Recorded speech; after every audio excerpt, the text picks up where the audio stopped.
नीरज को बुलाओ, नए प्रोजेक्ट का काम देना है उसको मुझे। सर वो तो आज छुट्टी पर है, वो तो ऑफिस नहीं आया आज। आज फिर से छुट्टी पर है? पिछले 2-3 दिन से नहीं आ रहा ना वो? जी सर, वो 4-5 दिन से छुट्टी पर है।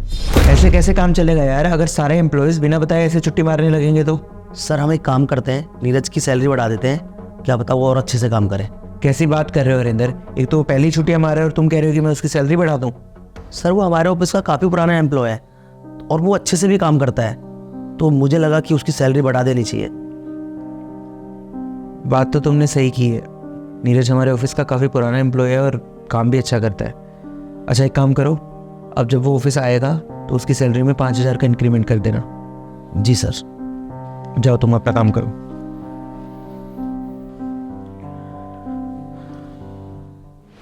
Good morning sir. Good morning Neeraj. अच्छा मुझे एक बात बताओ, तुम्हारी सैलरी कितनी है? 25,000। हरिंदर। जी सर। एक काम करो, इस बार इनके अकाउंट में 30,000 ट्रांसफ़र करना। Okay sir. Thank you sir.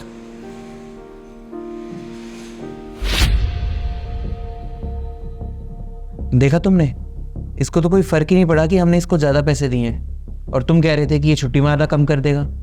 हाँ सर, ये तो मैंने भी देखा कि इसको कोई फ़र्क नहीं पड़ा, लेकिन सर एक बात बोलूँ, इसके बाद ये छुट्टी नहीं करेगा एक भी। चलो देखते हैं।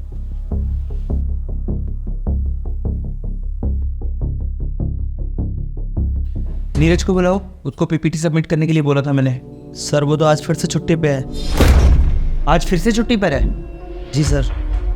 तुमने मुझे कहा था कि उसकी सैलरी बढ़ा देंगे तो वो छुट्टियां मारना कम कर देगा, और ये देख लो इसको, जैसे ही सैलरी देने के दिन नज़दीक आते हैं इसकी छुट्टियां चालू हो जाती हैं फिर से। एक काम करना, इस बार जब वो ऑफिस आएगा ना तो उसको सैलरी बढ़ाकर नहीं बल्कि सैलरी कम करके देना। पिछली बार हमने उसको 30,000 सैलरी दी थी ना, इस बार उसको 22,000 सैलरी देना। ऐसे ही सुधरेंगे ये लोग। Okay sir.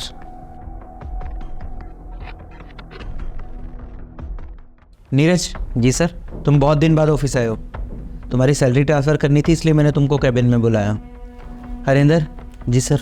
एक काम करो, इस बार इनके अकाउंट में 22,000 रुपये ट्रांसफ़र करना। जी सर। Thank you sir. रुको नीरज, पिछली बार हमने तुमको तुम्हारी सैलरी से ज़्यादा पैसे दिए, तुम बिना कुछ बोले चले गए थे, और आज भी तुम बिना कुछ बोले जा रहे हो। तुमने ये पूछा तक नहीं कि हमने तुम्हें ज़्यादा पैसे क्यों दिए या कम पैसे क्यों दिए। तुम बार बार इतनी छुट्टियां मार रहे थे इसलिए हमने ऐसा सब कुछ किया, लेकिन तुम्हें तो कोई फ़र्क ही नहीं पड़ रहा। अब मुझे साफ साफ बताओगे कि माजरा क्या है? अगर तुम्हें फ़र्क क्यों नहीं पड़ रहा और तुम इतनी छुट्टियां क्यों मार रहे हो? सर दरअसल बात ऐसी है कि जब पिछले महीने मैंने छुट्टी की थी ना सर, तो मेरे घर लक्ष्मी आई थी, मेरी बेटी ने जन्म लिया था सर, और अगले ही दिन आपने तनख्वाह बढ़ा दी थी, तो मुझे लगा कि वो अपने भाग्य का लेके खुद आई है। और सर जब इस महीने मैंने छुट्टियां की थी तो सर मेरी माताजी का निधन हो गया था, और देखिए आज आपने मेरी तनख्वाह भी काट ली। मुझे लगा कि सर मेरी माताजी अपनी किस्मत का अपने साथ ही ले गई। सर रही बात फ़र्क पड़ने की, तो मुझे इसलिए नहीं पड़ा सर क्योंकि मैं परमात्मा को बहुत मानता हूँ, और सर वैसे भी हम लोग कौन होते हैं करने वाले? करने वाला तो वो विधाता है ना सर, सबका पालनहार वही है। और सर वो जो भी करता है ना वो सबके लिए अच्छा होता है, बस उस वक्त हमें बहुत गलत लग रहा होता है, इसलिए सर मैं उसकी नीति पे कभी शक नहीं करता। और आज कुछ घटाया है तो इसमें भी उसने कुछ अच्छा ही सोचा होगा मेरे लिए। सर बस मैं तो यही जानता हूँ कि वो जो करता है अच्छे के लिए करता है। और सर गलती मेरी भी थी कि मैं इतनी छुट्टियाँ कर रहा था, आगे से मैं ध्यान रखूँगा सर, मैं छुट्टियाँ ना करूँ। Thank you so much sir, मैं चलता हूँ।